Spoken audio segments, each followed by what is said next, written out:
लेकिन उनके दिल में बहुत सारा प्यार था।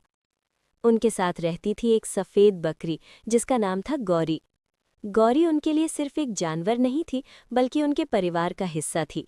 दादी माँ हर सुबह उसे अपने हाथों से रोटी खिलाती और प्यार से कहती, आ जा मेरी बच्ची, तू ही तो हमारी खुशी है। दादाजी उसे खेतों में लेकर जाते। गौरी उनके पीछे पीछे ऐसे चलती जैसे कोई छोटा बच्चा अपने पिता के साथ चल रहा हो। एक दिन बहुत तेज बारिश हुई। दादाजी खेत से लौट रहे थे, लेकिन रास्ता फिसलन भरा था। अचानक उनका पैर फिसला और वो गिर पड़े। दादाजी उठ नहीं पा रहे थे।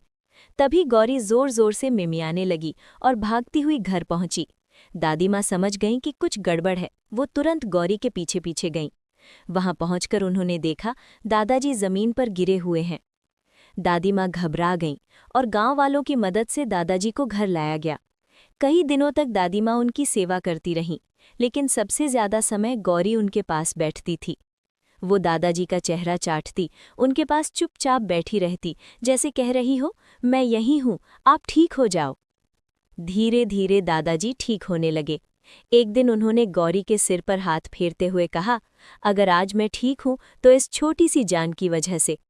दादी माँ की आंखों में आंसू थे, लेकिन चेहरे पर मुस्कान।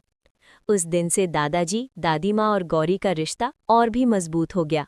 उन्होंने समझ लिया था, प्यार सिर्फ